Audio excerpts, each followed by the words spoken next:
नमस्कार मित्रों, मैं पंडित कैलाश चंद्र जोशी। आज मैं आपके साथ कुमाऊनी समृद्ध परंपरा के विषय में बात करूंगा।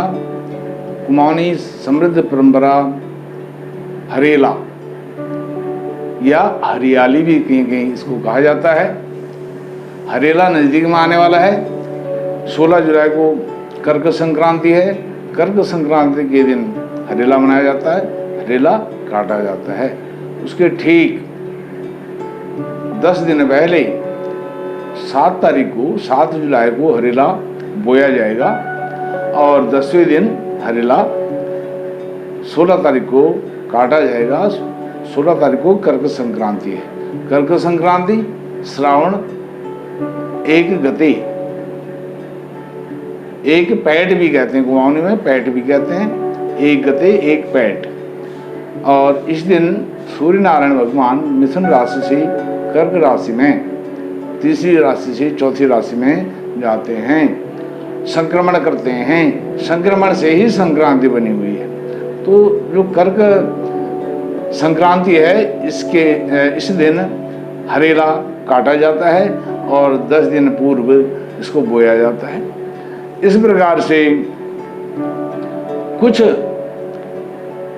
लोगों के यहाँ, कुछ घरों में कुछ इस प्रकार की मान्यता है कि वहाँ वह नवमी का हरेला उनका होता है। नवमी का हरेला, जिनका 10वीं का हरेला होगा वो 7 तारीख को बोएंगे और जिनका नवमी का हरेला है वो 8 तारीख को बोएंगे। 8 तारीख को अर्थात 9वें दिन काटेंगे और 7 तारीख को जो बोएंगे वो 10वें दिन काटेंगे। अधिकतर लोगों का 10वीं का हरेला होता है। इस प्रकार से 7 तारीख को हरेला बोया जाएगा। हरेला बोते कैसे हैं,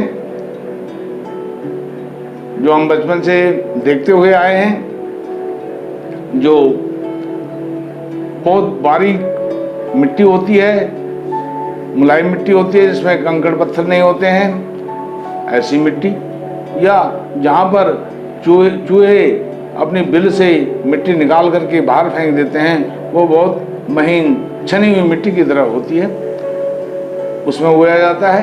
उस मिट्टी को सुखा करके अच्छी उसको शोधित करके और स्वच्छ जगह में से ली हुई चुनी हुई मिट्टी हो।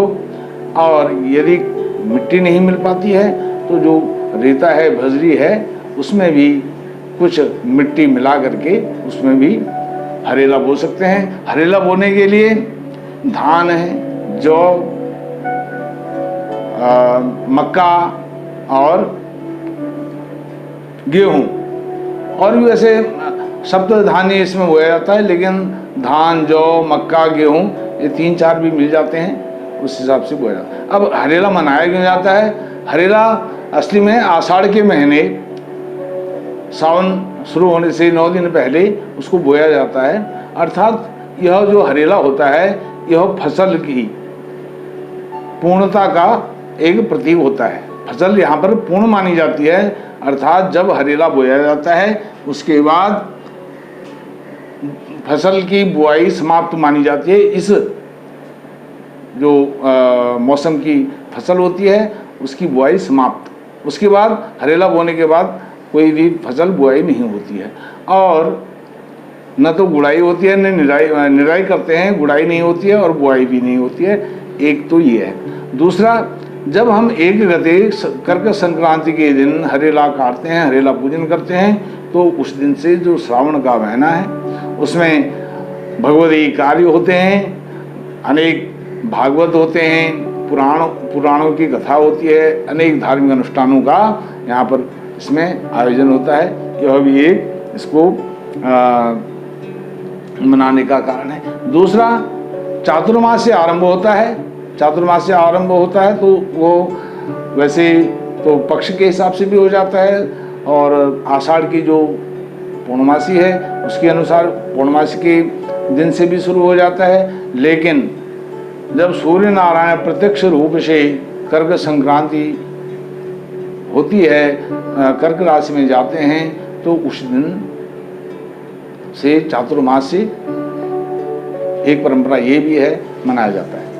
इस प्रकार से मुख्य रूप से तो एक हरेला यह होता है यह बृहद रूप में इसको अधिकांश लोग इस हरेले को कर्क संक्रांति का जो हरेला है सावन के महीने एक गते एक पैठ के दिन इसको अधिकतर लोग मनाते हैं, अधिकतर लोग बोते भी हैं। और उसके अलावा अधिकतर लोग जो शारदीय नवरात्र हैं उसमें भी हरेला बोते हैं पहले नवरात्र के दिन, और जो चैत्र की नवरात्र होते हैं उसमें भी पहले नवरात्र के दिन हरेला बोया जाता है। जो लोग नवरात्र रखते हैं, व्रत उपवास रखते हैं, वह भी हरेला बोते हैं। हरेला बो करके कलश स्थापन, ध्वजारोहण और हरेला बोना, यह सब एक दूसरे के पूरक हैं। और कहीं कहीं मैंने देखा है, मेरे देखने में आया है, लोग उपवास रखते हैं, व्रत रखते हैं, निराहार रहते हैं, केवल जल ग्रहण करते हैं, लेकिन वह हरेला नहीं बोते हैं। मैंने कई लोगों को कहा, उसके बाद उन्होंने अब नवरात्र में व्रत उपवास रख करके हरेला बोना भी उन्होंने आरंभ कर दिया है। अब कुछ लोग बोते हैं, नवरात्र भी रखते हैं और हरेला भी बोते हैं, और कन्या पूजन नवमी के दिन जब करते हैं उसी दिन हरेला भी काट देते हैं और वो जो कन्याएं हैं उनके सिर में रख देते हैं। तो मैंने उनको कहा यह गलत परंपरा है। हरेला हमेशा दशमी के दिन ही काटा जाता है। हरेला पूजन दशमी के दिन होगा, दुर्गा विसर्जन दशमी के दिन होगा। दुर्गा विसर्जन और हरेला पूजन एक साथ होता है। हरेला पहले काट दिया, बाद में दुर्गा विसर्जन नहीं हो सकता है। हरेला काटने के उपरांत उसी दिन उसी समय तब दुर्गा विसर्जन होता है। कन्याओं के सिर में रखने की कोई आवश्यकता नहीं है। कन्या पूजन नवमी के दिन हो जाता है, लेकिन विसर्जन नहीं होता। विसर्जन दशमी के दिन होता है धार्मिक तथ्य के अनुसार। अब इस प्रकार से एक कर्क संक्रांति वाला हरेला, दूसरा शारदीय नवरात्र वाला हरेला, तीसरा चैत्र की नवरात्र वाला हरेला, एक हरेला और होता है। वो हरेला होता है उसको बोया नहीं जाता है, वो जौ के जो पौध होते हैं उनसे वो हरेला मनाया जाता है। श्री बसंत पंचमी को माघ शुक्ल पक्ष पंचमी के दिन श्री बसंत पंचमी का हरेला होता है। और जो यह हरेला है इसकी एक बहुत बड़ी समृद्धशाली परंपरा है, खास करके हमारे कुमाऊं में। गढ़वाल में भी कहीं कहीं मनाया जाता है, कुमाऊं में इसकी विशेष महत्ता है। और इसमें जब हरेला काटा जाता है, पंडित जी घर में आते हैं, पंडित जी पुरोहित कुल पुरोहित घर में आकर के हरेला पूजन करते हैं, उसकी प्रतिष्ठा करते हैं। प्रतिष्ठा करके सब जजमानों के सिर में रखते हैं और जजमान लोग फिर एक दूसरे के अपने जो छोटे हैं अपने से उनके सिर में रखते हैं, उनको अनेक प्रकार की शुभकामनाएं, मंगल कामनाएं, शुभाशीष देते हैं। घर के बड़े लोग छोटे बच्चों के सिर में रखते हैं। और पहले तो, अब तो कहीं कहीं यह परंपरा छूट गई है और कहीं कहीं परंपरा अभी भी बनी हुई है।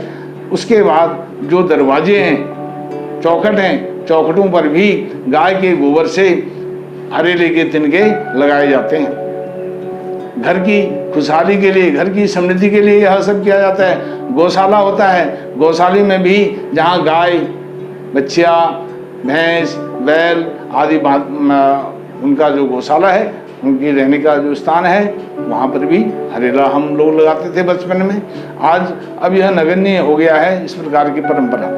और यहाँ तक इतनी बड़ी समृद्धशाली परंपरा थी जब मोबाइल नहीं होते थे। आज तो 15-20 साल से मोबाइल का प्रचलन हो गया है, मोबाइल फ़ोन का प्रचलन हो गया, मोबाइल पर बातचीत होती है और वीडियो कॉल भी हो जाती है, आमने सामने बातचीत हो जाती है। तब क्या होता था, जब पत्राचार होता था, चिट्ठियाँ चलती थी, चिट्ठियों में भी हरेले के तिनके डाल करके अपने बच्चों के लिए वृद्ध माँ बाप प्रदेश के लिए भेजते थे। और जब वो हरेला उनको मिल जाता था उसके बाद वो घर के लिए फिर पत्र भेजते थे, चिट्ठी भेजते थे कि हरेला मिल गया है। इस प्रकार से उस हरेले को अपने सिर में वह स्वयं रखते थे, माँ बाप का स्मरण, माता पिता का स्मरण करते हुए। इस प्रकार की समृद्धशाली परंपरा थी। और अब जैसे बात आती है, यह हरेला फसल की पूर्णता का प्रतीक है। फसल की पूर्णता, कुमाऊं में धान की फसल बहुत कम होती है, कुछ कुछ इलाकों में होती है, जैसे सोमेश्वर है, बासुई के सिरे हैं, और कुछ हमारे भिकियासैन से आगे स्यालदी का इलाका है, देघाट का इलाका है, वहाँ पर धान की रुपाई होती है, पानी पर्याप्त मात्रा में मिलता है, और ज़मीन भी कुछ मैदानी हिस्सा है। और गिवाड़ में मासी, चौखुटिया और उसके आसपास के जो इलाके हैं, बैरती तक, वहाँ तक धान की रुपाई होती है, बहुत अच्छी धान की फसल होती है। और नहीं तो धान के अलावा बहुतायत में मड़ुआ होता है, झुंवर होता है, कौनी होती है। इस प्रकार की जो स्थानीय फसलें होती हैं जो पहाड़ों में उगाई जाती हैं। तो इन फसलों की पूर्णता का यहाँ पर यह संकेत होता है एक तरह से। और अब जो बड़े घर के बड़े लोग हैं वह इस बात को अपनी भाषा में बच्चों के सिर में सब रखते हैं। चिट्ठी में हरेला भेजने का मैंने आपको बताया। उसके बाद अब आज के समय में क्या हो रहा है, हम लोग अपनी परंपराओं को, अपने रीति रिवाज को नगण्य करते जा रहे हैं, कम करते जा रहे हैं, भूलते जा रहे हैं। और जो बाहर की चीज़ें हैं, बाहर के रीति रिवाज हैं, उनको अपना रहे हैं। बाहर के रीति रिवाज को अपनाने में कोई परेशानी नहीं है, कोई हर्ज नहीं है, लेकिन अपने रीति रिवाज को छोड़ करके हम किसी और के रीति रिवाज को अपना लें, वह भी अच्छा नहीं है। कहने का तात्पर्य यह है कि अपने रीति रिवाज को अपनाते हुए अन्य कहीं से भी हमको कोई अच्छी बात सीखने को मिलती है, उसको हमें अपनाना चाहिए, इसमें कोई परेशानी नहीं होनी चाहिए। इस प्रकार से यह मैंने आपको बताया। इस बार जो शारदीय नवरात्र हैं वह 17 अक्टूबर से होंगे, क्योंकि आश्विन जो सौर आश्विन है, असोज का महीना है, उसमें अधिक मास, पुरुषोत्तम मास या मल मास, तीनों में से कोई भी आप नाम ले सकते हो। अधिक मास को पुरुषोत्तम मास भी कहा जाता है, मल मास भी कहा जाता है, क्षय मास अलग होता है। इसके विषय में भी मैं कभी भविष्य में आपसे बात करूंगा, आपको बताऊंगा। और इसके अलावा मित्रों, मैं आपको कुछ और जानकारी देना चाहता हूँ। हमारे द्वारा जो संपादित कार्य हैं, एक तो पंचांग गणना हम करते हैं, तारा प्रसाद दिव्य, श्री तारा प्रसाद दिव्य पंचांग परिगणित हमारे द्वारा किया जाता है। श्री गिरिजा माता मंदिर रामनगर के पास में है, उसके 29.30 पर अक्षांश पर हम इसका परिगणन करते हैं। और उसके अलावा अष्टकुंडली निर्माण, वास्तुशास्त्र के अनुसार भवन निर्माण, और श्रीमद् भागवत महापुराण, मार्कंडेय पुराण, शिव पुराण, श्रीमद् देवी भागवत, हरिवंश पुराण, विष्णु पुराण, यह सब पुराणों का हमारे यहाँ से हम ये भागवती कार्य करते हैं। भागवत कथा का संपादन किया जाता है। इसके अलावा महामृत्युंजय का जपानुष्ठान संपन्न किया जाता है, नवग्रहों का जपानुष्ठान किया जाता है। और इसके अलावा प्राण प्रतिष्ठा, मूर्तियों की प्राण प्रतिष्ठा, मंदिर की प्राण प्रतिष्ठा, धार्मिक जो कार्य हैं, इस प्रकार के अनेक धार्मिक कार्यों का हमारे द्वारा संपादन किया जाता है, हमारे द्वारा संपन्न किए जाते हैं। इस प्रकार से मित्रों, आपने मुझे सुना और आपको यह कुमाऊनी समृद्ध परंपरा कैसे लगी, और मेरे वीडियो को लाइक करें, शेयर करें, मेरे चैनल को सब्सक्राइब करें। आपका बहुत बहुत धन्यवाद।